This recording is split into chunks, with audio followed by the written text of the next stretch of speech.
بسم اللہ الرحمن الرحیم۔ السلام علیکم۔ اربوں خربوں درود و سلام خاتم النبیین حضرت محمد مصطفیٰ صلی اللہ علیہ وآلہ وسلم پر، ان کی اولاد، ان کی آل پر اللہ تعالیٰ مغفرت فرمائے، آپ کی، میری، ساری امت کے مسلمانوں کی، آمین۔ حضرت عائشہ رضی اللہ تعالیٰ عنہا فرماتی ہیں کہ میں نے بعض نمازوں میں رسول اللہ صلی اللہ علیہ وآلہ وسلم کو یہ دعا کرتے ہوئے سنا، اے اللہ میرا حساب آسان فرما دیجئے۔ میں نے عرض کیا، اے اللہ کے نبی، آسان حساب کا کیا مطلب ہے؟ آپ صلی اللہ علیہ وآلہ وسلم نے ارشاد فرمایا، بندہ کے اعمال نامے پر نظر ڈالی جائے، پھر اس سے درگزر کر دیا جائے، کیونکہ اے عائشہ، اس دن جس کے حساب میں پوچھ گچھ کی جائے گی وہ تو ہلاک ہو جائے گا۔ حضرت ابو سعید خدری رضی اللہ تعالیٰ عنہ سے روایت ہے کہ وہ رسول اللہ صلی اللہ علیہ وآلہ وسلم کی خدمت میں حاضر ہوئے اور عرض کیا، مجھے بتائیے کہ قیامت کا دن جو کہ 50,000 سال کے برابر ہوگا، کسے کھڑا رہنے کی طاقت ہوگی؟ جس کے بارے میں اللہ تعالیٰ نے فرمایا ہے، جس دن سب لوگ رب العالمین کے سامنے کھڑے ہوں گے۔ رسول اللہ صلی اللہ علیہ وآلہ وسلم نے ارشاد فرمایا، مومن کے لیے یہ کھڑا ہونا اتنا آسان کر دیا جائے گا کہ وہ دن اس کے لیے فرض نماز کی ادائیگی کے بقدر رہ جائے گا۔ حضرت عوف بن مالک اشجعی رضی اللہ تعالیٰ عنہ سے روایت ہے کہ رسول اللہ صلی اللہ علیہ وآلہ وسلم نے ارشاد فرمایا، اللہ تعالیٰ کی طرف سے ایک فرشتہ میرے پاس آیا اور اس نے مجھے اللہ تعالیٰ کی طرف سے 2 باتوں میں سے ایک کا اختیار دیا، یا تو اللہ تعالیٰ میری آدھی امت کو جنت میں داخل فرما دیں یا سب کے لیے مجھے شفاعت کرنے کا حق دے دیں۔ تو میں نے حق کے شفاعت کو اختیار کر لیا تاکہ سارے ہی مسلمان اس سے فائدہ اٹھا سکیں، کوئی محروم نہ رہے۔ چنانچہ میری شفاعت ہر اس شخص کے لیے ہوگی جو اس حال میں مرے کہ وہ اللہ تعالیٰ کے ساتھ کسی کو شریک نہ کرتا ہو۔ حضرت انس بن مالک رضی اللہ تعالیٰ عنہ فرماتے ہیں کہ رسول اللہ صلی اللہ علیہ وآلہ وسلم نے ارشاد فرمایا، گناہ کبیرہ کرنے والوں کے حق میں میری شفاعت صرف میری امت کے لوگوں کے لیے مخصوص ہوگی، دوسری امتوں کے لوگوں کے لیے نہیں ہوگی۔ حضرت عمران بن حسین رضی اللہ تعالیٰ عنہ روایت کرتے ہیں کہ رسول اللہ صلی اللہ علیہ وآلہ وسلم نے ارشاد فرمایا، لوگوں کی ایک جماعت جن کا لقب جہنمی ہوگا، حضرت محمد صلی اللہ علیہ وآلہ وسلم کی شفاعت پر دوزخ سے نکل کر جنت میں داخل ہوں گے۔ حضرت ابو سعید رضی اللہ تعالیٰ عنہ سے روایت ہے کہ رسول اللہ صلی اللہ علیہ وآلہ وسلم نے ارشاد فرمایا، میری امت میں بعض افراد وہ ہوں گے جو قوموں کی شفاعت کریں گے،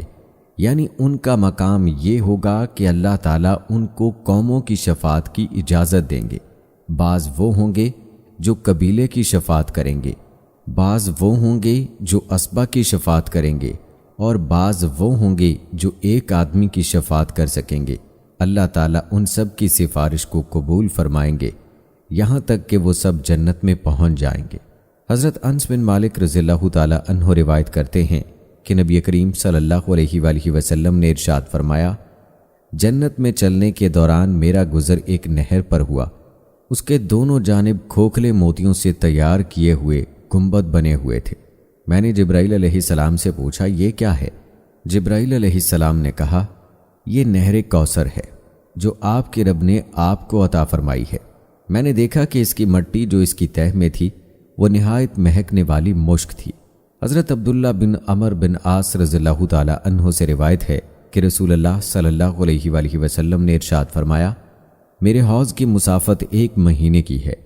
اور اس کے دونوں کونے بالکل برابر ہیں، یعنی اس کی لمبائی چوڑائی برابر ہے، اس کا پانی چاندی سے زیادہ سفید ہے، اس کی خوشبو مشک سے بھی زیادہ اچھی ہے، اور اس کے کوزے آسمان کے تاروں کی طرح بے شمار ہیں، جو اس کا پانی پی لے گا اس کو کبھی پیاس نہیں لگے گی۔ حضرت سمرہ رضی اللہ تعالیٰ عنہ سے روایت ہے کہ رسول اللہ صلی اللہ علیہ وآلہ وسلم نے ارشاد فرمایا، آخرت میں ہر نبی کا ایک حوض ہے، اور انبیاء آپس میں اس بات پر فخر کریں گے کہ ان میں سے کس کے پاس پینے والے زیادہ آتے ہیں۔ میں امید رکھتا ہوں کہ سب سے زیادہ پینے کے لیے لوگ میرے پاس آئیں گے اور میرے حوض سے سیراب ہوں گے۔ حضرت ابو ہریرہ رضی اللہ تعالیٰ عنہ سے روایت ہے کہ رسول اللہ صلی اللہ علیہ وآلہ وسلم حدیث قدسی میں اپنے رب کا ارشاد مبارک نقل فرماتے ہیں، میں نے اپنے نیک بندوں کے لیے ایسی نعمتیں تیار کر رکھی ہیں جن کو نہ کسی آنکھ نے دیکھا، نہ کسی کان نے سنا، اور نہ کسی انسان کے دل میں کبھی اس کا خیال گزرا۔ اگر تم چاہو تو قرآن کی یہ آیت پڑھو، جس کا ترجمہ ہے، کوئی آدمی بھی ان نعمتوں کو نہیں جانتا جو ان کے بندوں کے لیے چھپا کر رکھی گئی ہیں، جن میں ان کی آنکھوں کے لیے ٹھنڈک کا سامان ہے۔ حضرت سال بن سعدی رضی اللہ تعالی عنہ سے روایت ہے، رسول اللہ صلی اللہ علیہ وآلہ وسلم نے ارشاد فرمایا،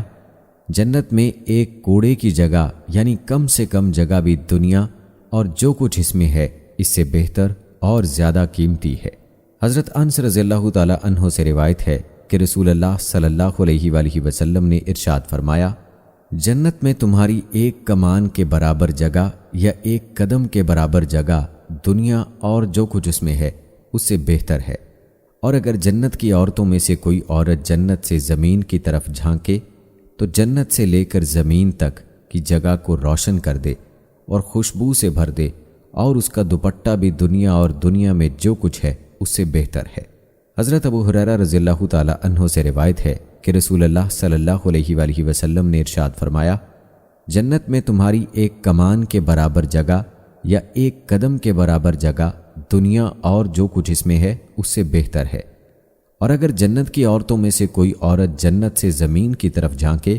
تو جنت سے لے کر زمین تک کی جگہ کو روشن کر دے اور خوشبو سے بھر دے، اور اس کا دوپٹہ بھی دنیا اور دنیا میں جو کچھ ہے اس سے بہتر ہے۔ حضرت ابو ہریرہ رضی اللہ تعالی عنہ سے روایت ہے کہ رسول اللہ صلی اللہ علیہ وآلہ وسلم نے ارشاد فرمایا، جنت میں ایک درخت ایسا ہے کہ سوار اس کے سائے میں 100 سال چل کر بھی اس کو پار نہ کر سکے، اور تم چاہو تو یہ آیت پڑھو اور جنتی لمبے سایوں میں ہوں گے۔ حضرت جابر رضی اللہ تعالی عنہ سے روایت ہے کہ میں نے نبی کریم صلی اللہ علیہ وآلہ وسلم کو ارشاد فرماتے ہوئے سنا، جنتی جنت میں کھائیں گے اور پیئیں گے، لیکن نہ تو تھوک آئے گا، نہ پیشاب پخانہ ہوگا، اور نہ ناک کی صفائی کی ضرورت ہوگی۔ صحابہ رضی اللہ تعالی عنہم نے عرض کیا، کھانے کا کیا ہوگا، یعنی ہضم کیسے ہوگا؟ آپ صلی اللہ علیہ وآلہ وسلم نے ارشاد فرمایا، ڈکار آئے گی اور پسینہ مشک کے پسینے کی طرح ہوگا، یعنی غذا کا جو اثر نکلنا ہوگا وہ ڈکار اور پسینے کے ذریعے نکل جایا کرے گا، اور جنتیوں کی زبان پر اللہ تعالیٰ کی حمد و تسبیح اس طرح جاری ہوگی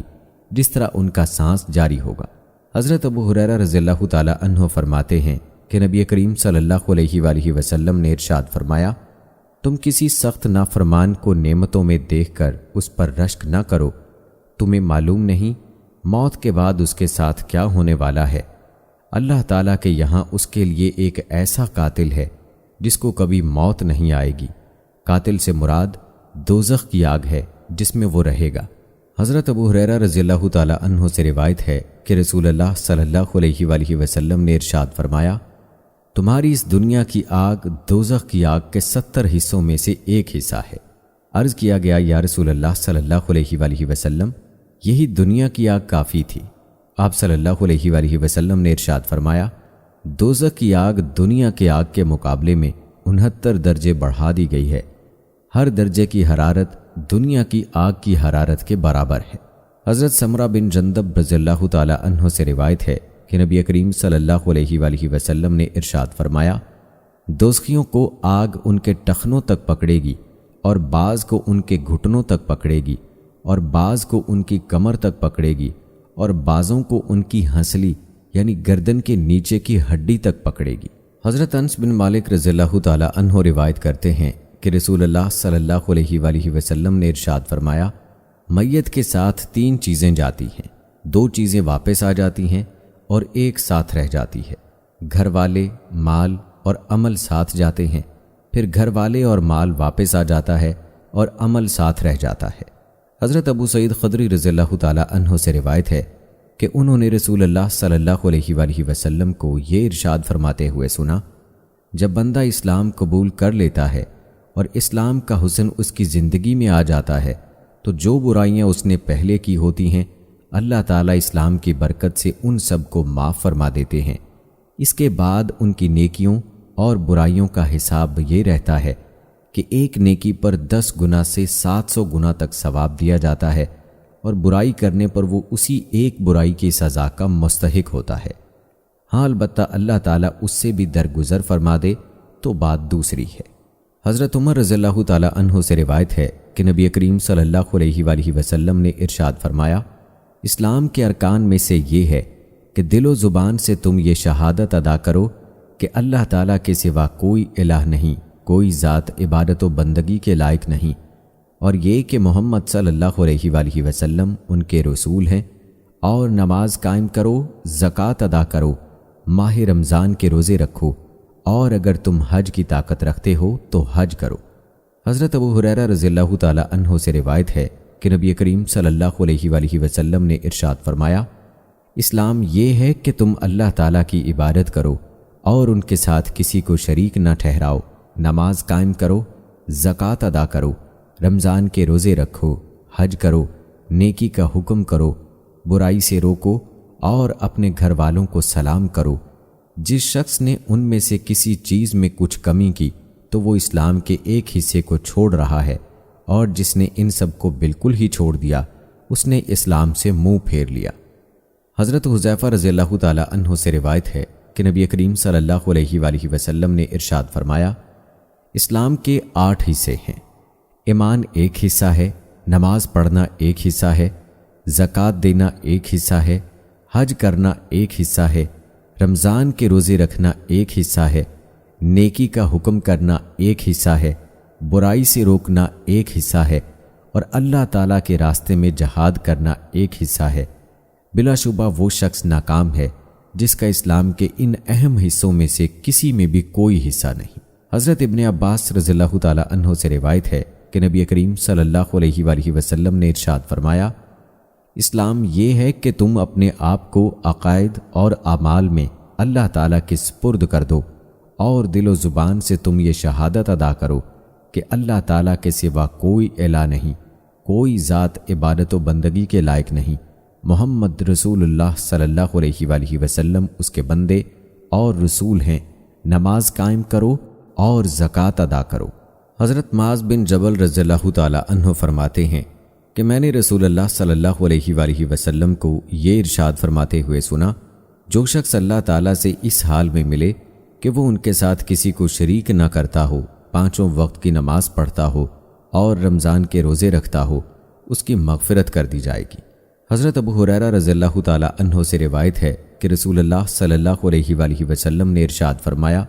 جو شخص اللہ تعالیٰ سے اس حال میں ملے کہ اس نے اللہ تعالیٰ کے ساتھ کسی کو شریک نہ ٹھہرایا ہو، اپنے مال کی زکوٰۃ خوش دلی کے ساتھ ثواب کی نیت سے ادا کی ہو، اور مسلمانوں کے امام کی بات کو سن کر اسے مانا ہو، تو اس کے لیے جنت ہے۔ حضرت فضالہ بن عبید رضی اللہ تعالیٰ عنہ سے روایت ہے کہ نبی کریم صلی اللہ علیہ وآلہ وسلم نے ارشاد فرمایا، مجاہد وہ ہے جو اپنے نفس سے جہاد کرے، یعنی نفسانی خواہشات کے خلاف چلنے کی کوشش کرے۔ حضرت عتبہ بن عبد رضی اللہ تعالیٰ عنہ روایت کرتے ہیں کہ رسول اللہ صلی اللہ علیہ وآلہ وسلم نے ارشاد فرمایا،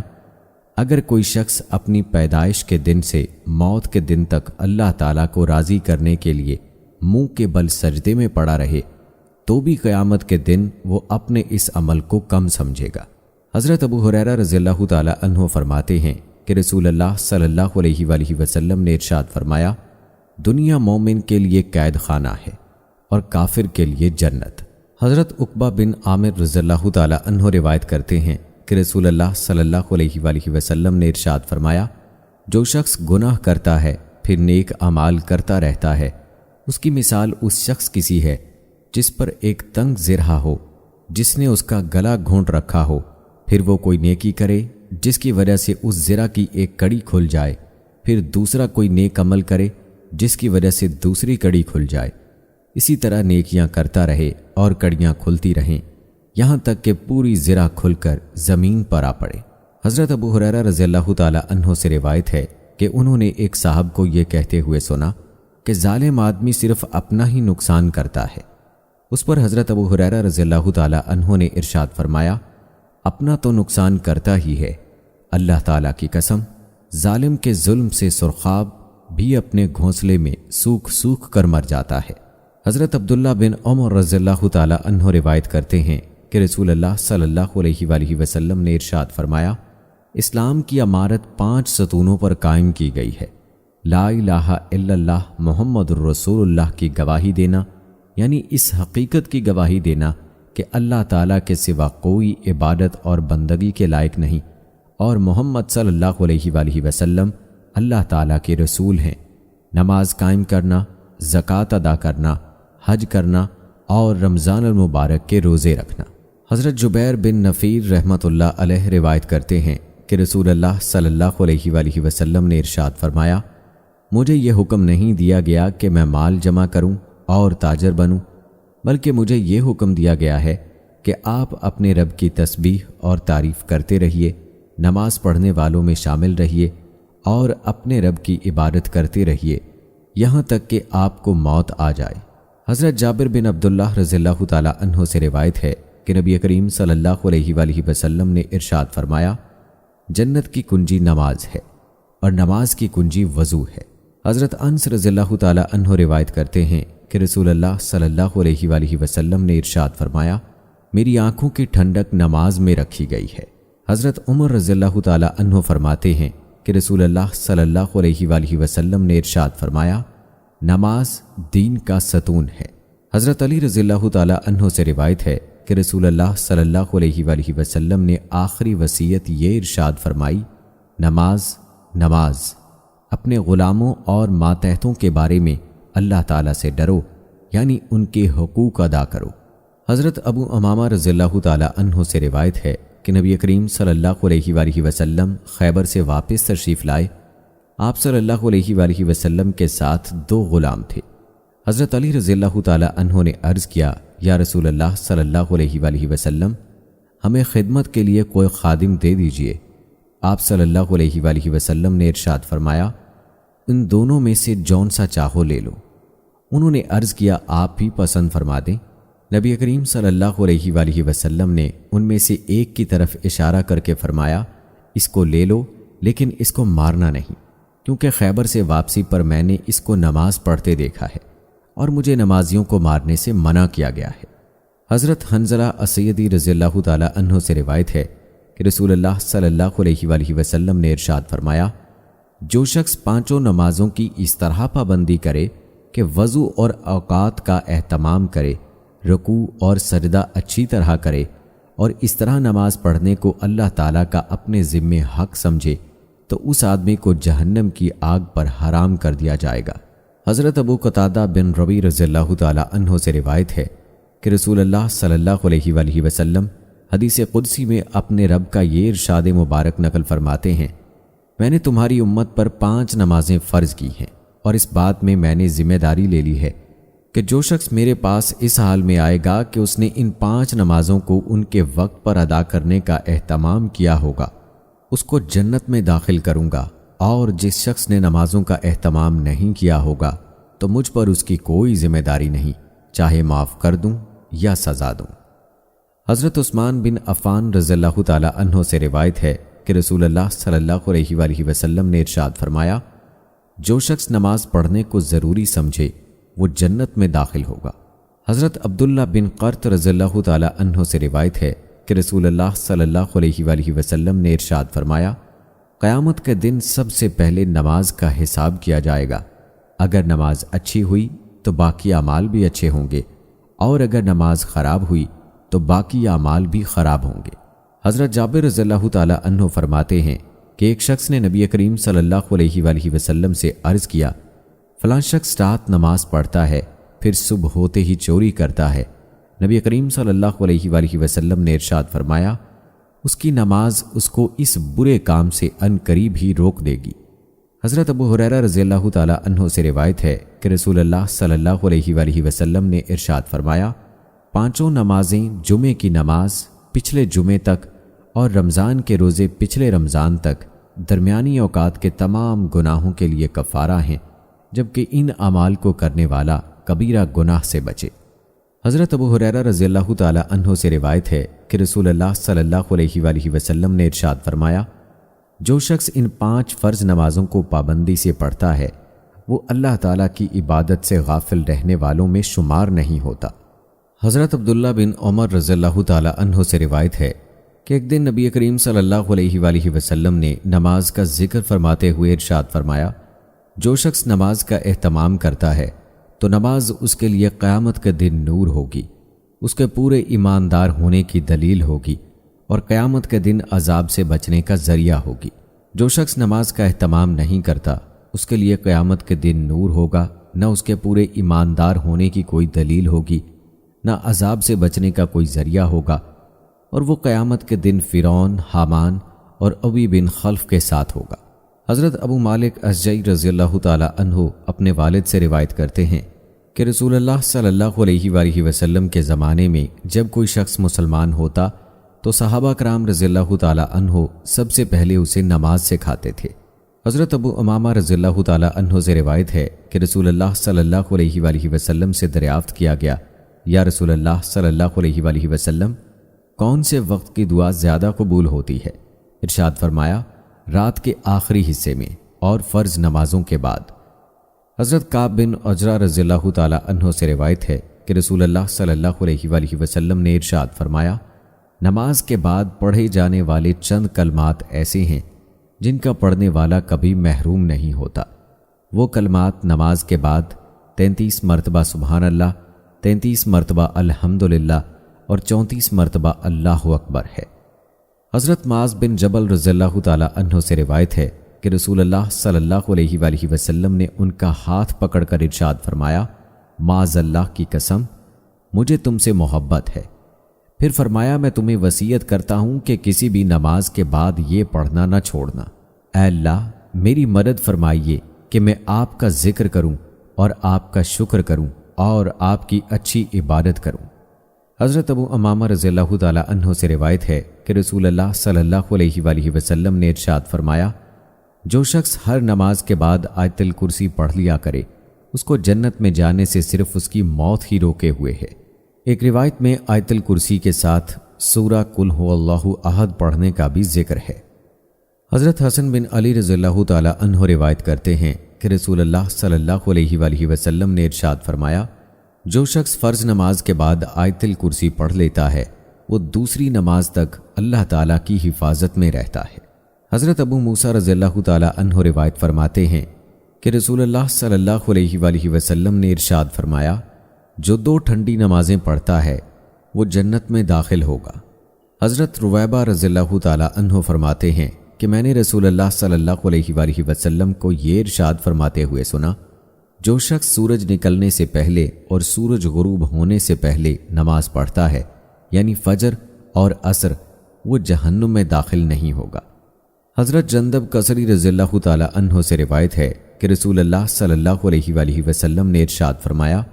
جو شخص فجر کی نماز پڑھتا ہے وہ اللہ تعالیٰ کی حفاظت میں آ جاتا ہے، لہٰذا اسے نہ ستاؤ اور اس بات کا خیال رکھو کہ اللہ تعالیٰ اپنی عبادت میں لیے ہوئے شخص کو ستانے کی وجہ سے تم سے کسی چیز کا مطالبہ نہ فرما لے، کیونکہ جس سے اللہ تعالیٰ اپنی حفاظت میں لیے ہوئے شخص کے بارے میں مطالبہ فرمائیں گے اس کی پکڑ فرمائیں گے، پھر اسے اوندے منہ جہنم کی آگ میں ڈال دیں گے۔ حضرت مسلم بن حارث تمیمی رضی اللہ تعالی عنہ فرماتے ہیں کہ رسول اللہ صلی اللہ علیہ وآلہ وسلم نے مجھے چپکے سے ارشاد فرمایا، جب تم مغرب کی نماز سے فارغ ہو تو 7 مرتبہ یہ دعا پڑھ لیا کرو، یا اللہ مجھ کو دوزخ سے محفوظ رکھیے۔ جب تم اس کو پڑھ لو گے اور پھر اسی رات تمہاری موت آ جائے تو دوزخ سے محفوظ رہو گے، اور اگر اس دعا کو 7 مرتبہ فجر کی نماز کے بعد بھی پڑھ لو اور اسی دن تمہاری موت آ جائے تو دوزخ سے محفوظ رہو گے۔ حضرت ام فروہ رضی اللہ تعالی عنہا فرماتی ہیں، رسول اللہ صلی اللہ علیہ وآلہ وسلم سے پوچھا گیا کہ سب سے افضل عمل کیا ہے؟ آپ صلی اللہ علیہ وآلہ وسلم نے ارشاد فرمایا، اول وقت میں نماز پڑھنا۔ حضرت علی رضی اللہ تعالی عنہ سے روایت ہے کہ رسول اللہ صلی اللہ علیہ وآلہ وسلم نے ارشاد فرمایا، قرآن والو یعنی مسلمانوں وتر پڑھ لیا کرو، کیونکہ اللہ تعالیٰ وتر ہے اور وتر پڑھنے کو پسند فرماتے ہیں۔ حضرت خارجہ بن حذافہ رضی اللہ تعالی عنہ سے روایت ہے کہ ایک دن رسول اللہ صلی اللہ علیہ وآلہ وسلم ہمارے پاس تشریف لائے اور ارشاد فرمایا، اللہ تعالیٰ نے ایک اور نماز تمہیں عطا فرمائی ہے جو تمہارے لیے سرخ اونٹوں سے بھی بہتر ہے، وہ نماز وتر ہے، اللہ تعالیٰ نے تمہارے لیے اس کا وقت نماز عشاء کے بعد سے طلوع فجر تک مقرر فرمایا ہے۔ حضرت ابو درداء رضی اللہ تعالیٰ عنہ فرماتے ہیں، مجھے میرے حبیب صلی اللہ علیہ وآلہ وسلم نے 3 باتوں کی وصیت فرمائی: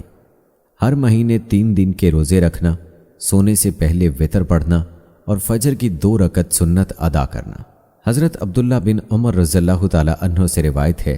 کہ رسول اللہ صلی اللہ علیہ وآلہ وسلم نے ارشاد فرمایا، جو امانت دار نہیں وہ کامل ایمان والا نہیں، جس کا وضو نہیں اس کی نماز نہیں، اور جو نماز نہ پڑھے اس کا کوئی دین نہیں۔ نماز کا درجہ دین میں ایسا ہی ہے جیسے سر کا درجہ بدن میں ہے، یعنی جیسے سر کے بغیر انسان زندہ نہیں رہ سکتا، اسی طرح نماز کے بغیر دین باقی نہیں رہ سکتا۔ حضرت جابر بن عبداللہ رضی اللہ تعالیٰ عنہ سے روایت ہے کہ میں نے رسول اللہ صلی اللہ علیہ وآلہ وسلم کو یہ ارشاد فرماتے ہوئے سنا، نماز کا چھوڑنا مسلمان کو کفر و شرک تک پہنچانے والا ہے۔ حضرت ابن عباس رضی اللہ تعالیٰ عنہ سے روایت ہے کہ رسول اللہ صلی اللہ علیہ وآلہ وسلم نے ارشاد فرمایا، جس شخص نے نماز چھوڑ دی وہ اللہ تعالیٰ سے ایسی حالت میں ملے گا کہ اللہ تعالیٰ اس سے سخت ناراض ہوں گے۔ حضرت نوفل بن معاویہ رضی اللہ تعالیٰ عنہ سے روایت ہے کہ نبی کریم صلی اللہ علیہ وآلہ وسلم نے ارشاد فرمایا، جس شخص کی ایک نماز بھی فوت ہو گئی وہ ایسا ہے کہ گویا اس کے گھر کے لوگ اور مال و دولت سب چھین لیا گیا ہو۔ حضرت عبداللہ بن عمر بن عاص رضی اللہ تعالیٰ عنہ روایت کرتے ہیں کہ رسول اللہ صلی اللہ علیہ وآلہ وسلم نے ارشاد فرمایا، اپنے بچوں کو 7 سال کی عمر میں نماز کا حکم کیا کرو، 10 سال کی عمر میں نماز نہ پڑھنے کی وجہ سے انہیں مارو، اور اس عمر میں پہنچ کر بہن بھائی کو علیحدہ علیحدہ بستروں پر سلاؤ۔ حضرت ابو ہریرہ رضی اللہ تعالیٰ عنہ سے روایت ہے کہ نبی کریم صلی اللہ علیہ وآلہ وسلم نے ارشاد فرمایا، مؤذن کے گناہ وہاں تک معاف کر دیے جاتے ہیں جہاں تک اس کی آواز پہنچتی ہے، یعنی اگر اتنی مسافت تک کی جگہ اس کے گناہوں سے بھر جائے تو بھی وہ سب گناہ معاف کر دیے جاتے ہیں۔ جاندار و بے جان جو مؤذن کی آواز سنتے ہیں وہ سب قیامت کے دن اس کے لیے گواہی دیں گے۔ مؤذن کی آواز پر نماز میں آنے والے کے لیے 25 نمازوں کا ثواب لکھ دیا جاتا ہے، اور ایک نماز سے پچھلی نماز تک کے درمیانی اوقات کے گناہ معاف کر دیے جاتے ہیں۔ حضرت عبداللہ بن عمر رضی اللہ تعالیٰ عنہ سے روایت ہے کہ رسول اللہ صلی اللہ علیہ وآلہ وسلم نے ارشاد فرمایا،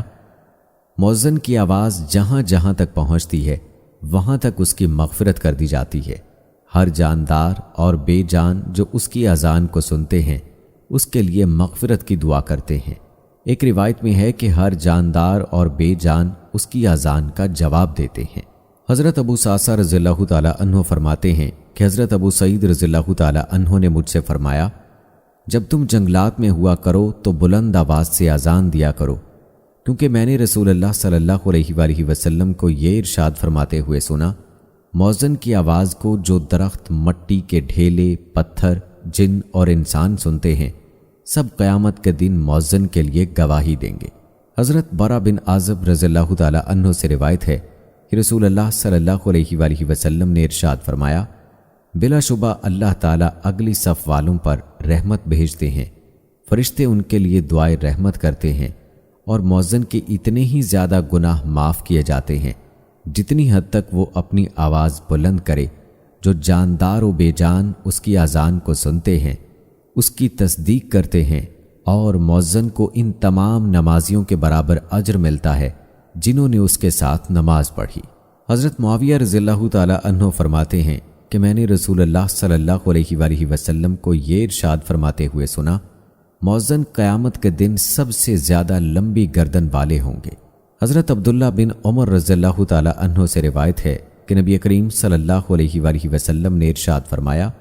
جس نے 12 سال اذان دی اس کے لیے جنت واجب ہو گئی،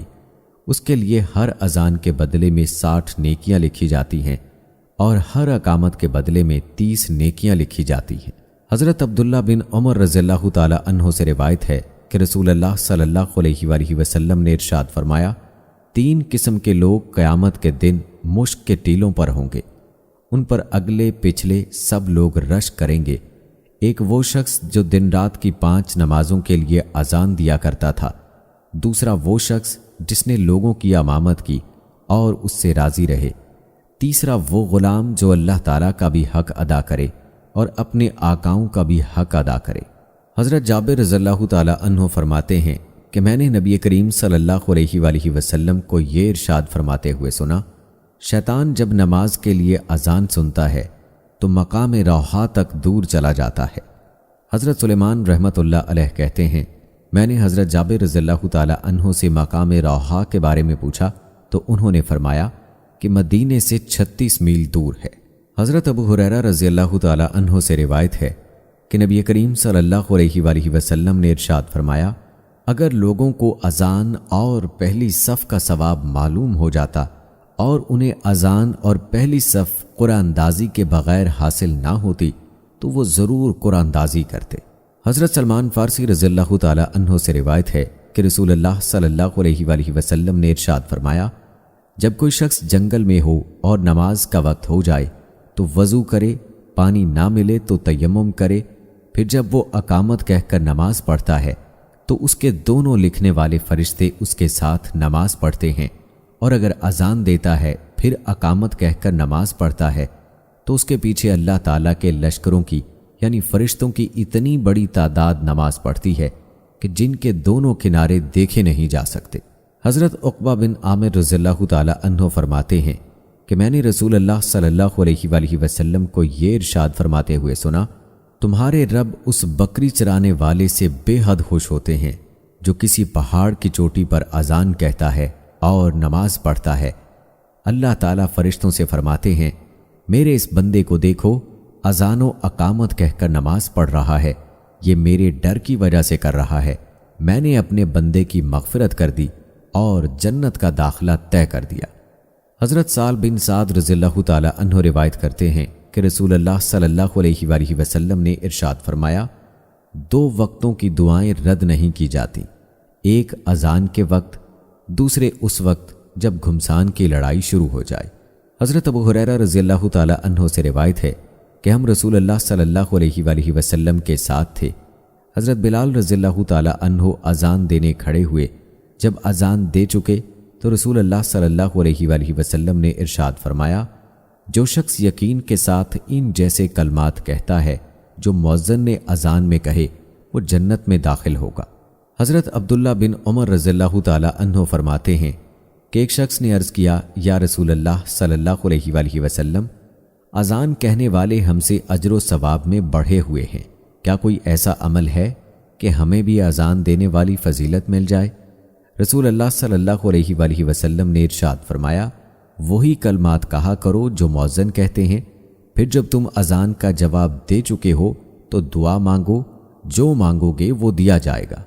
حضرت عبداللہ بن عمر بن عاص رضی اللہ تعالیٰ عنہ سے روایت ہے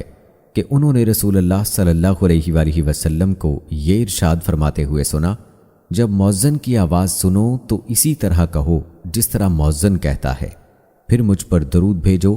جو شخص مجھ پر درود بھیجتا ہے اللہ تعالیٰ اس پر اس کے بدلے 10 رحمتیں بھیجتے ہیں۔ پھر میرے لیے اللہ تعالیٰ سے وسیلے کی دعا کرو، کیونکہ وسیلہ جنت میں ایک خاص مقام ہے جو اللہ تعالیٰ کے بندوں میں سے ایک بندے کے لیے مخصوص ہے،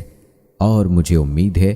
کہ وہ بندہ میں ہی ہوں۔ جو شخص میرے لیے وسیلے کی دعا مانگے گا وہ میری شفاعت کا حقدار ہوگا۔ حضرت انس بن مالک رضی اللہ تعالیٰ عنہ سے روایت ہے کہ رسول اللہ صلی اللہ علیہ وآلہ وسلم نے ارشاد فرمایا،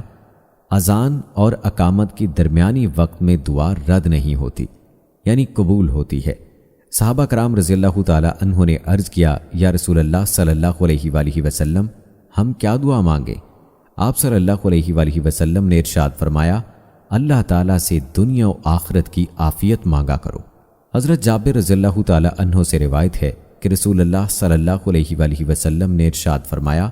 جب نماز کے لیے اقامت کہی جاتی ہے تو آسمان کے دروازے کھول دیے جاتے ہیں اور دعا قبول کی جاتی ہے۔ حضرت ابو ہریرہ رضی اللہ تعالیٰ عنہ سے روایت ہے کہ رسول اللہ صلی اللہ علیہ وآلہ وسلم نے ارشاد فرمایا،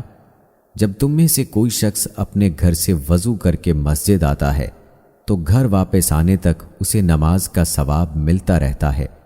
اس کے بعد رسول اللہ صلی اللہ علیہ وآلہ وسلم نے اپنے دونوں ہاتھوں کی انگلیاں ایک دوسرے میں داخل کی اور ارشاد فرمایا، اسے ایسا نہیں کرنا چاہیے۔ حضرت ابو امامہ رضی اللہ تعالیٰ عنہ سے روایت ہے کہ رسول اللہ صلی اللہ علیہ وآلہ وسلم نے ارشاد فرمایا، جو شخص اپنے گھر سے اچھی طرح وضو کر کے فرض نماز کے ارادے سے نکلتا ہے، اسے احرام باندھ کر حج پر جانے والے کی طرح ثواب ملتا ہے، اور جو شخص صرف چاشت کی نماز پڑھنے کے لیے مشقت اٹھا کر اپنی جگہ سے نکلتا ہے، اسے عمرہ کرنے والے کی طرح ثواب ملتا ہے۔ اور ایک نماز کے بعد دوسری نماز اس طرح پڑھنا کہ درمیان میں کوئی فضول کام اور بے فائدہ بات نہ ہو، یہ عمل اونچے درجے کے اعمال میں لکھا جاتا ہے۔ حضرت ابو ہریرہ رضی اللہ تعالیٰ عنہ سے روایت ہے کہ رسول اللہ صلی اللہ علیہ وآلہ وسلم نے ارشاد فرمایا، تم میں سے جو شخص اچھی طرح وضو کرتا ہے اور وضو کو کمال درجے تک پہنچا دیتا ہے، پھر صرف نماز ہی کے ارادے سے مسجد میں آتا ہے، تو اللہ تعالیٰ اس بندے سے ایسے خوش ہوتے ہیں جیسے کہ کسی دور گئے ہوئے رشتہ دار کے اچانک آنے سے اس کے گھر والے خوش ہوتے ہیں۔ حضرت سلمان رضی اللہ تعالیٰ عنہ سے روایت ہے کہ نبی کریم صلی اللہ علیہ وآلہ وسلم نے ارشاد فرمایا، جو شخص اپنے گھر میں اچھی طرح وضو کر کے مسجد آتا ہے، وہ اللہ تعالیٰ کا مہمان ہے، اللہ تعالیٰ اس کے میزبان ہیں، اور میزبان کے ذمے ہے کہ مہمان کا اکرام کرے۔ حضرت ابو ہریرہ رضی اللہ تعالیٰ عنہ سے روایت ہے کہ نبی کریم صلی اللہ علیہ وآلہ وسلم نے ارشاد فرمایا، جب تم میں سے کوئی شخص اپنے گھر میں سے میری مسجد کے لیے نکلتا ہے تو اس کے گھر واپس ہونے تک ہر قدم پر ایک نیکی لکھی جاتی ہے اور ہر دوسرے قدم پر ایک برائی مٹائی جاتی ہے۔ حضرت ابو ہریرہ رضی اللہ تعالیٰ عنہ سے روایت ہے کہ رسول اللہ صلی اللہ علیہ وآلہ وسلم نے ارشاد فرمایا، قیامت کے دن اللہ تعالیٰ ان لوگوں کو جو اندھیروں میں مساجد کی طرف جاتے ہیں چاروں طرف پھیلنے والے نور سے منور فرمائیں گے۔ حضرت ابو ہریرہ رضی اللہ تعالیٰ عنہ سے روایت ہے کہ رسول اللہ صلی اللہ علیہ وآلہ وسلم نے ارشاد فرمایا، اندھیروں میں بکثرت مسجد میں جانے والے لوگ ہی اللہ تعالیٰ کی رحمت میں غوطہ لگانے والے ہیں۔ حضرت بریدہ رضی اللہ تعالیٰ عنہ سے روایت ہے کہ نبی کریم صلی اللہ علیہ وآلہ وسلم نے ارشاد فرمایا، جو لوگ اندھیروں میں بکثرت مسجدوں کو جاتے رہتے ہیں، ان کو قیامت کے دن پورے نور کی خوشخبری سنا دیجیے۔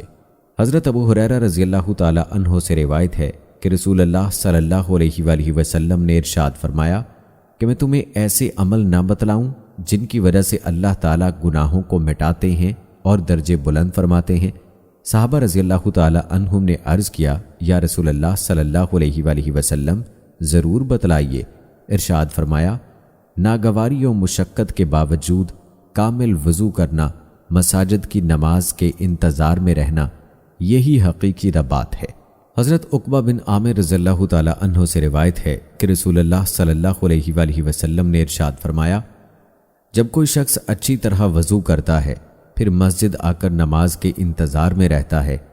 تو اس کے اعمال لکھنے والے فرشتے ہر اس قدم کے بدلے جو اس نے مسجد کی طرف اٹھایا 10 نیکیاں لکھتے ہیں، اور نماز کے انتظار میں بیٹھنے والا عبادت کرنے والے کی طرح ہے، اور گھر سے نکلنے کے وقت سے لے کر گھر واپس لوٹنے تک اسے نماز پڑھنے والوں میں شمار کیا جاتا ہے۔ حضرت ابو ہریرہ رضی اللہ تعالیٰ عنہ سے روایت ہے کہ نبی کریم صلی اللہ علیہ وآلہ وسلم نے ارشاد فرمایا، تم میں سے وہ شخص اس وقت تک نماز کا ثواب پاتا رہتا ہے جب تک وہ نماز کے انتظار میں رہتا ہے، فرشتے اس کے لیے یہ دعا کرتے رہتے ہیں، یا اللہ اس کی مغفرت فرمائیے اور اس پر رحم فرمائیے۔ نماز پڑھنے کے بعد بھی جب تک نماز کی جگہ باوضو بیٹھا رہتا ہے، فرشتے اس کے لیے یہی دعا کرتے رہتے ہیں۔ حضرت ابو ہریرہ رضی اللہ تعالیٰ عنہ سے روایت ہے کہ رسول اللہ صلی اللہ علیہ وآلہ وسلم نے ارشاد فرمایا، ایک نماز کے بعد دوسری نماز کے انتظار میں رہنے والا اس شاہ سوار کی طرح ہے جس کا گھوڑا اسے اللہ تعالیٰ کے راستے میں تیزی سے لے کر دوڑے۔ نماز کا انتظار کرنے والا نفس اور شیطان کے خلاف سب سے بڑے مورچے پر ہے۔ حضرت ارباز بن ساریہ رضی اللہ تعالیٰ عنہ سے روایت ہے کہ رسول اللہ صلی اللہ علیہ وآلہ وسلم پہلی صف والوں کے لیے 3 مرتبہ اور دوسری صف والوں کے لیے 1 مرتبہ دعائے مغفرت فرماتے تھے۔ حضرت ابو ہریرہ رضی اللہ تعالیٰ عنہ فرماتے ہیں کہ رسول اللہ صلی اللہ علیہ وآلہ وسلم نے ارشاد فرمایا، مردوں کی صفوں میں سب سے زیادہ ثواب پہلی صف کا ہے، اور سب سے کم ثواب آخری صف کا ہے۔ عورتوں کی صف میں سب سے زیادہ ثواب آخری صف کا ہے اور سب سے کم ثواب پہلی صف کا ہے۔ حضرت برا بن عازب رضی اللہ تعالی عنہ نے روایت کی ہے کہ رسول اللہ صلی اللہ علیہ وآلہ وسلم صف میں ایک کنارے سے دوسرے کنارے تک تشریف لاتے، ہمارے سینوں اور کاندھوں پر ہاتھ مبارک پھیر کر صفوں کو سیدھا فرماتے اور ارشاد فرماتے، صفوں میں آگے پیچھے نہ رہو، اگر ایسا ہوا تو تمہارے دلوں میں ایک دوسرے سے اختلاف پیدا ہو جائے گا۔ اور فرمایا کرتے، اللہ تعالیٰ اگلی صف والوں پر رحمت نازل فرماتے ہیں اور فرشتے ان کے لیے مغفرت کی دعا کرتے ہیں۔ حضرت برا بن عازب رضی اللہ تعالی عنہ روایت کرتے ہیں کہ رسول اللہ صلی اللہ علیہ وآلہ وسلم نے ارشاد فرمایا، اللہ تعالیٰ اگلی صفوں سے قریب صف والوں پر رحمت نازل فرماتے ہیں اور اس کے فرشتے اس کے لیے دعا کرتے ہیں۔ اللہ تعالیٰ کو اس قدم سے زیادہ کوئی قدم محبوب نہیں جس کو انسان صف کی خالی جگہ کو پر کرنے کے لیے اٹھاتا ہے۔ حضرت عائشہ رضی اللہ تعالی عنہا روایت کرتی ہیں کہ رسول اللہ صلی اللہ علیہ وآلہ وسلم نے ارشاد فرمایا، اللہ تعالیٰ صفوں کے دائیں جانب کھڑے ہونے والوں پر رحمت نازل فرماتے ہیں اور فرشتے ان کے لیے مغفرت کی دعا کرتے ہیں۔ حضرت ابن عباس رضی اللہ تعالی عنہ سے روایت ہے کہ رسول اللہ صلی اللہ علیہ وآلہ وسلم نے ارشاد فرمایا، جو شخص مسجد میں صف کی بائیں جانب اس لیے کھڑا ہوتا ہے کہ وہاں لوگ کم کھڑے ہیں تو اس کو 2 اجر ملتے ہیں۔ حضرت عائشہ رضی اللہ تعالی عنہا روایت کرتی ہیں کہ رسول اللہ صلی اللہ علیہ وآلہ وسلم نے ارشاد فرمایا، اللہ تعالیٰ صفوں کی خالی جگہ پر کرنے والوں پر رحمت نازل فرماتے ہیں اور فرشتے ان کے لیے استغفار کرتے ہیں۔ حضرت ابو ہریرہ رضی اللہ تعالی عنہ سے روایت ہے کہ رسول اللہ صلی اللہ علیہ وآلہ وسلم نے ارشاد فرمایا، جو شخص کسی صف کو ملاتا ہے اللہ تعالیٰ اس کی وجہ سے اس کا ایک درجہ بلند فرما دیتے ہیں اور فرشتے اس پر رحمتوں کو بکھیر دیتے ہیں۔ حضرت عبداللہ بن عمر رضی اللہ تعالی عنہ سے روایت ہے کہ رسول اللہ صلی اللہ علیہ وآلہ وسلم نے ارشاد فرمایا، تم میں سے بہترین لوگ وہ ہیں جو نماز میں اپنے مونڈھے نرم رکھتے ہیں، اور سب سے زیادہ ثواب دلانے والا وہ قدم ہے جس کو انسان صف کی خالی جگہ کو پر کرنے کے لیے اٹھاتا ہے۔ حضرت ابو حذیفہ رضی اللہ تعالی عنہ سے روایت ہے کہ نبی کریم صلی اللہ علیہ وآلہ وسلم نے ارشاد فرمایا، جس شخص نے صف میں خالی جگہ کو پر کیا اس کی مغفرت کر دی جاتی ہے۔ حضرت عبداللہ بن عمر رضی اللہ تعالی عنہ سے روایت ہے کہ رسول اللہ صلی اللہ علیہ وآلہ وسلم نے ارشاد فرمایا، جو شخص صف کو ملاتا ہے اللہ تعالیٰ اسے اپنی رحمت سے ملا دیتے ہیں، اور جو شخص صف کو توڑتا ہے اللہ تعالیٰ اسے اپنی رحمت سے دور کر دیتے ہیں۔ حضرت انس رضی اللہ تعالی عنہ سے روایت ہے کہ نبی کریم صلی اللہ علیہ وآلہ وسلم نے ارشاد فرمایا، اپنی صفوں کو سیدھا کیا کرو، کیونکہ نماز کو اچھی طرح ادا کرنے میں صفوں کو سیدھا کرنا شامل ہے۔ حضرت عثمان بن عفان رضی اللہ تعالی عنہ فرماتے ہیں کہ میں نے رسول اللہ صلی اللہ علیہ وآلہ وسلم کو یہ ارشاد فرماتے ہوئے سنا، جو شخص نماز کے لیے کامل وضو کرتا ہے پھر فرض نماز کے لیے چل کر جاتا ہے اور لوگوں کے ساتھ نماز پڑھتا ہے، یا آپ صلی اللہ علیہ وآلہ وسلم نے فرمایا جماعت کے ساتھ نماز پڑھتا ہے، یا فرمایا نماز مسجد میں ادا کرتا ہے، تو اللہ تعالیٰ اس کے گناہوں کو معاف فرما دیتے ہیں۔ حضرت عمر بن خطاب رضی اللہ تعالی عنہ فرماتے ہیں کہ میں نے رسول اللہ صلی اللہ علیہ وآلہ وسلم کو یہ ارشاد فرماتے ہوئے سنا، اللہ تعالیٰ با جماعت نماز پڑھنے پر خوش ہوتے ہیں۔ حضرت عبداللہ بن مسعود رضی اللہ تعالی عنہ روایت کرتے ہیں کہ رسول اللہ صلی اللہ علیہ وآلہ وسلم نے ارشاد فرمایا، آدمی کا جماعت سے نماز پڑھنا اکیلے نماز پڑھنے سے 20 درجے سے بھی زیادہ فضیلت رکھتا ہے۔ حضرت ابو ہریرہ رضی اللہ تعالی عنہ روایت کرتے ہیں کہ رسول اللہ صلی اللہ علیہ وآلہ وسلم نے ارشاد فرمایا، آدمی کا جماعت سے نماز پڑھنا اپنے گھر اور بازار میں نماز پڑھنے سے 25 درجے زیادہ ثواب رکھتا ہے۔ حضرت عبداللہ بن عمر رضی اللہ تعالی عنہ سے روایت ہے کہ رسول اللہ صلی اللہ علیہ وآلہ وسلم نے ارشاد فرمایا، جماعت کی نماز اکیلے کی نماز سے اجر و ثواب میں 27 درجے زیادہ ہے۔ حضرت قباس بن عشیم لیثی رضی اللہ تعالی عنہ روایت کرتے ہیں کہ رسول اللہ صلی اللہ علیہ وآلہ وسلم نے ارشاد فرمایا، 2 آدمیوں کی جماعت کی نماز کہ ایک امام ہو ایک مقتدی، اللہ تعالیٰ کے نزدیک 4 آدمیوں کی علیحدہ علیحدہ نماز سے زیادہ پسندیدہ ہے۔ اسی طرح 4 آدمیوں کی جماعت کی نماز 8 آدمیوں کے علیحدہ علیحدہ نماز سے زیادہ پسندیدہ ہے، اور 8 آدمیوں کی جماعت کی نماز 100 آدمیوں کی علیحدہ علیحدہ نماز سے زیادہ پسندیدہ ہے۔ حضرت ابی بن کعب رضی اللہ تعالی عنہ سے روایت ہے کہ رسول اللہ صلی اللہ علیہ وآلہ وسلم نے ارشاد فرمایا، ایک آدمی کا دوسرے کے ساتھ باجماعت نماز پڑھنا اس کے اکیلے نماز پڑھنے سے افضل ہے، اور 3 آدمیوں کا باجماعت نماز پڑھنا 2 آدمیوں کے باجماعت نماز پڑھنے سے افضل ہے۔ اسی طرح جماعت کی نماز میں مجمع جتنا زیادہ ہوگا اتنا ہی اللہ تعالیٰ کو زیادہ محبوب ہے۔ حضرت ابو سعید خدری رضی اللہ تعالی عنہ سے روایت ہے کہ رسول اللہ صلی اللہ علیہ وآلہ وسلم نے ارشاد فرمایا، جماعت سے نماز پڑھنے کا ثواب 25 نمازوں کے برابر ہوتا ہے، اور جب کوئی شخص جنگل و بیابان میں نماز پڑھتا ہے اور اس کا رکوع سجدہ بھی پورا کرتا ہے، یعنی تسبیحات کو اطمینان سے پڑھتا ہے، تو اس نماز کا ثواب 50 نمازوں کے برابر پہنچ جاتا ہے۔ حضرت ابو درداء رضی اللہ تعالی عنہ فرماتے ہیں کہ میں نے رسول اللہ صلی اللہ علیہ وآلہ وسلم کو یہ ارشاد فرماتے ہوئے سنا، جس گاؤں یا جنگل میں 3 آدمی ہوں اور وہاں باجماعت نماز نہ ہوتی ہو تو ان پر شیطان پوری طرح غالب آ جاتا ہے، اس لیے جماعت سے نماز پڑھنے کو ضروری سمجھو۔ بھیڑیا اکیلی بکری کو کھا جاتا ہے اور آدمیوں کا بھیڑیا شیطان ہے۔ حضرت عائشہ رضی اللہ تعالی عنہا فرماتی ہیں کہ جب نبی کریم صلی اللہ علیہ وآلہ وسلم بیمار ہوئے اور آپ کی تکلیف بڑھ گئی تو آپ صلی اللہ علیہ وآلہ وسلم نے دوسری بیویوں سے اس بات کی اجازت لی کہ آپ کی تیمارداری میرے گھر میں کی جائے۔ انہوں نے آپ صلی اللہ علیہ وآلہ وسلم کو اس بات کی اجازت دے دی۔ پھر جب نماز کا وقت ہوا تو رسول 2 آدمیوں کا سہارا لے کر مسجد جانے کے لیے اس طرح نکلے کہ کمزوری کی وجہ سے آپ صلی اللہ علیہ وآلہ وسلم کے پاؤں زمین پر گھسٹ رہے تھے۔ حضرت فضالہ بن عبید رضی اللہ تعالی عنہ سے روایت ہے کہ رسول اللہ صلی اللہ علیہ وآلہ وسلم جب نماز پڑھاتے تو صف میں کھڑے بعض اصحاب صفا بھوک کی شدت کی وجہ سے گر جاتے، یہاں تک کہ باہر کے دیہاتی لوگ ان کو دیکھتے تو یوں سمجھتے کہ یہ دیوانے ہیں۔ رسول اللہ صلی اللہ علیہ وآلہ وسلم جب نماز سے فارغ ہوئے تو ایک دن ان کی طرف متوجہ ہو کر فرمایا، اگر تمہیں وہ ثواب معلوم ہو جائے جو تمہارے لیے اللہ تعالیٰ کے ہاں ہے تو تم اس سے بھی زیادہ تنگ دستی اور فاقے میں رہنا پسند کرو۔ حضرت فضالہ فرماتے ہیں کہ میں اس دن آپ صلی اللہ علیہ وآلہ وسلم کے ساتھ تھا۔ حضرت عثمان بن عفان رضی اللہ تعالی عنہ فرماتے ہیں کہ میں نے رسول اللہ صلی اللہ علیہ وآلہ وسلم کو یہ ارشاد فرماتے ہوئے سنا، جو شخص عشاء کی نماز جماعت کے ساتھ پڑھے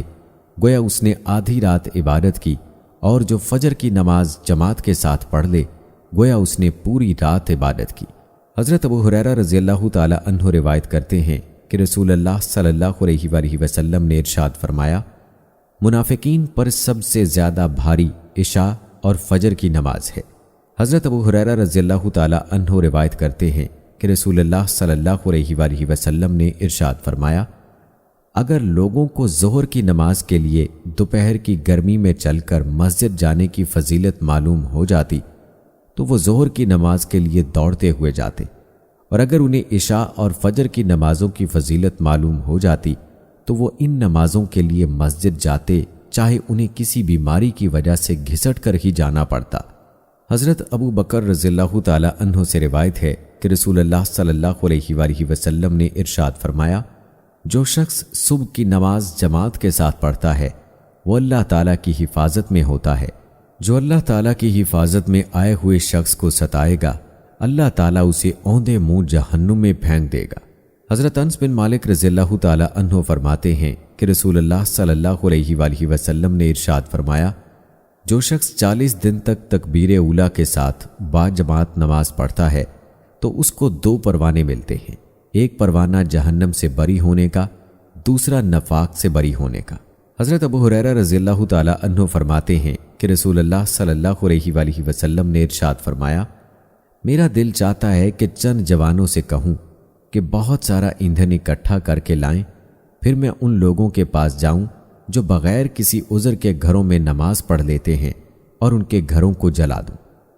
حضرت ابو ہریرہ رضی اللہ تعالی عنہ سے روایت ہے کہ رسول اللہ صلی اللہ علیہ وآلہ وسلم نے ارشاد فرمایا، جو شخص اچھی طرح وضو کرتا ہے پھر جمعے کی نماز کے لیے آتا ہے، خوب دھیان سے خطبہ سنتا ہے اور خطبے کے دوران خاموش رہتا ہے، تو اس کے اس جمعے سے گزشتہ جمعے تک اور مزید 3 دن کے گناہ معاف کر دیے جاتے ہیں۔ جس شخص نے کنکریوں کو ہاتھ لگایا یعنی دوران خطبہ ان سے کھیلتا رہا یا ہاتھ چٹائی اور کپڑے وغیرہ سے کھیلتا رہا تو اس نے فضول کام کیا، اس کی وجہ سے جمعے کا خاص ثواب ضائع کر دیا۔ حضرت ابو ہریرہ رضی اللہ تعالی عنہ روایت کرتے ہیں کہ رسول اللہ صلی اللہ علیہ وآلہ وسلم نے ایک مرتبہ جمعے کے دن ارشاد فرمایا، مسلمانوں، اللہ تعالیٰ نے اس دن کو تمہارے لیے عید کا دن بنایا ہے، لہٰذا اس دن غسل کیا کرو اور مسواک کا اہتمام کیا کرو۔ حضرت ابو امامہ رضی اللہ تعالی عنہ سے روایت ہے کہ نبی کریم صلی اللہ علیہ وآلہ وسلم نے ارشاد فرمایا، جمعے کے دن کا غسل گناہوں کو بالوں کی جڑوں تک سے نکال دیتا ہے۔ حضرت یزید بن ابی مریم رحمۃ اللہ علیہ فرماتے ہیں کہ میں جمعے کی نماز کے لیے پیدل جا رہا تھا کہ حضرت عبایہ بن رافع رحمۃ اللہ علیہ مجھے مل گئے اور فرمانے لگے، تمہیں خوشخبری ہو کہ تمہارے یہ قدم اللہ تعالیٰ کے راستے میں ہیں۔ میں نے ابو ابس رضی اللہ تعالی عنہ کو یہ فرماتے ہوئے سنا کہ رسول اللہ صلی اللہ علیہ وآلہ وسلم نے ارشاد فرمایا، جس کے قدم اللہ تعالیٰ کے راستے میں غبار آلود ہوئے وہ قدم دوزخ کی آگ پر حرام ہے۔ حضرت اوس بن اوس ثقفی رضی اللہ تعالی عنہ فرماتے ہیں کہ میں نے رسول اللہ صلی اللہ علیہ وآلہ وسلم کو یہ ارشاد فرماتے ہوئے سنا، جو شخص جمعے کے دن خوب اچھی طرح غسل کرتا ہے، بہت سویرے مسجد جاتا ہے، پیدل جاتا ہے، سواری پر نہیں ہوتا، امام سے قریب ہو کر بیٹھتا ہے اور توجہ سے خطبہ سنتا ہے، اس دوران کسی قسم کی کوئی بات نہیں کرتا، تو وہ جمعے کے لیے جتنے قدم چل کر آتا ہے اسے ہر قدم کے بدلے 1 سال کے روزوں کا ثواب اور 1 سال کی راتوں کی عبادت کا ثواب ملتا ہے۔ حضرت ابو ہریرہ رضی اللہ تعالی عنہ سے روایت ہے کہ رسول اللہ صلی اللہ علیہ وآلہ وسلم نے ارشاد فرمایا، سورج کے طلوع و غروب والے دنوں میں کوئی بھی دن جمعہ کے دن سے افضل نہیں، یعنی جمعہ کا دن تمام دنوں سے افضل ہے۔ انسان و جنات کی 2 بھاری جماعتوں کے علاوہ تمام جاندار جمعے کے دن سے گھبراتے ہیں کہ کہیں قیامت قائم نہ ہو جائے۔ حضرت ابو سعید خدری رضی اللہ تعالی عنہ اور حضرت ابو ہریرہ رضی اللہ تعالی عنہ سے روایت ہے کہ رسول اللہ صلی اللہ علیہ وآلہ وسلم نے ارشاد فرمایا، جمعے کے دن گھڑی ایسی ہوتی ہے کہ مسلمان بندہ اس میں اللہ تعالیٰ سے جو مانگتا ہے اللہ تعالیٰ اس کو ضرور عطا فرما دیتے ہیں، اور وہ گھڑی عصر کے بعد ہوتی ہے۔